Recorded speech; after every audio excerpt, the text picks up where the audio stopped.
నమస్తే, welcome to సత్యగ్రహి. నేను శివాని. ఒక పోక్సో కేసు, 20 లక్షల లంచం, ఒక రాజకీయ నాయకుడి అండ, ఫలితం ఒకే ఇంట్లో ఆరుగురి అత్యంత కిరాతక హత్య. రంగారెడ్డి జిల్లా షాబాద్ ను వణికించిన ఈ నరమేధం వెనక అసలు నిజాలేంటి? ఆ ఉన్మాది రాజ్ కుమార్ వెనక ఉన్న ఆ అదృశ్య హస్తం ఎవరిది? పోలీసులు లంచానికి ఆశపడి చేసిన చిన్న తప్పు 6 నిండు ప్రాణాలను ఎలా బలి తీసుకుంది? ఈరోజు మన వీడియోలో షాబాద్ మరణకాండ వెనుక ఉన్న నమ్మలేని నిజాలను, ఆ డార్క్ స్టోరీ, విస్తుపోయే విషయాలను చూద్దాం. అది మే 16, 2026, అంటే కరెక్ట్గా 2 నెలల క్రితం. షాబాద్లో ఒక నరరూప రాక్షసుడు ఉన్నాడు. వాడెంత క్రూరుడు అంటే పురాణాల్లో వర్ణించిన రాక్షస జాతి కూడా వాడి ముందు బలాదురే అనిపించేంత క్రూరుడు. రాక్షస రూపం వెంటనే బయటపడదు కదా.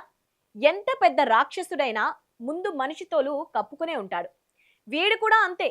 పేరుకు మనిషిలా కనిపిస్తాడు కానీ వాడసలు మనిషే కాదు. షాబాద్ ఏరియాలోనే ఒక అమాయక బాలిక ఉంది. ఆమెపై పడ్డాయి ఈ నరరూప రాక్షసుడి కళ్ళు. వేధించడం మొదలు పెట్టాడు. మాట్లాడమంటూ వెంటపడ్డాడు. లేదంటే చంపేస్తా అని బెదిరించాడు. బాలిక కోసం ఎంతకు తెగించాడంటే ఆ అమ్మాయి కదలికలు గమనించేందుకు ఆమె ఇంటి వైపే ఒక సీసీ కెమెరా పెట్టాడు. ఎప్పుడు బయటకు వెళ్తోంది, ఎప్పుడు ఇంటికి వస్తోంది, ఇలా అన్నీ గమనించేవాడు.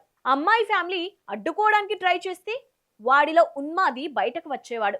ఒకరోజు బాలిక చేయి పట్టుకొని లాగాడు ఆ దుర్మార్గుడు. ఇది గమనించిన తల్లి వాడిని అడ్డుకునేందుకు ట్రై చేసింది. అంతే, నీ భర్తను ఎలా చంపానో గుర్తులేదా?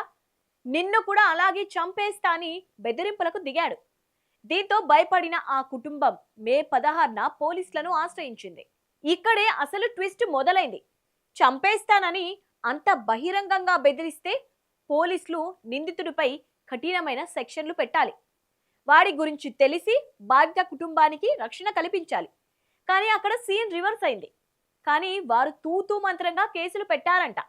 పేరుకు పోక్సో కేసు అయినా సెక్షన్లు మాత్రం బెయిల్ వచ్చేలా బలహీనమైన సెక్షన్లు నమోదు చేశారంట. ఎందుకో తెలుసా? ఇంకెందుకు, నిందితుడు అదే ఆ రాక్షసుడు ఉన్నాడు కదా, వాడి దగ్గర నుంచి 20 లక్షలు లంచం తీసుకున్నారట పోలీసులు. ప్రస్తుతానికి ఇవన్నీ ఆరోపణలే. నిజాలేంటో విచారణలో తేల్చాల్సింది కూడా పోలీసులే. సరే, విషయానికి వద్దాం. పోలీసులు 20 లక్షలు లంచం తీసుకున్నారనే ఆరోపణలను పక్కన పెడితే ఆ దుర్మార్గుడికి ఒక రాజకీయ నాయకుడు కూడా ఫుల్ సపోర్ట్ చేసినట్లు వస్తున్న వార్తలు ఒళ్ళు కక్కురు పొడుస్తున్నాయి. చేవెళ్ల నియోజకవర్గానికి చెందిన ఒక కీలక రాజకీయ అండతోనే రాజ్ కుమార్ అనే దుర్మార్గుడు రెచ్చిపోయినట్లు తెలుస్తోంది. ఆ డబ్బు, రాజకీయ మహిమ వల్లే పోలీసులు పోక్సో కేసులో స్టేషన్ బెయిల్ వచ్చే అత్యంత బలహీనమైన సెక్షన్లు నమోదు చేసినట్లు సమాచారం. దీనివల్ల నిందితుడు 20,000 పర్సనల్ బాండ్తో జూన్ 12న ఈజీగా బెయిల్ పై బయటకు వచ్చాడు.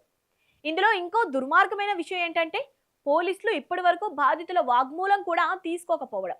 ఎంత దిగజారిపోయారో కదా. బెయిల్ పై బయటకు వచ్చిన రాజ్ కుమార్ మరింత రెచ్చిపోయాడు.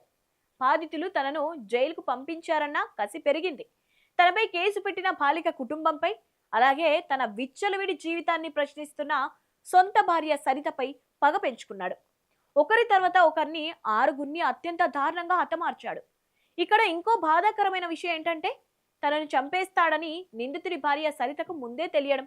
ఎందుకంటే ఆ దుర్మార్గుడు తన భార్యను కూడా అప్పటికే చాలాసార్లు బెదిరించాడంట. వాడు ఎంతకు తెగించాడంటే ఓ హత్య కేసును కూడా గుర్తు చేసేవాడంట ఆ నిందితుడు.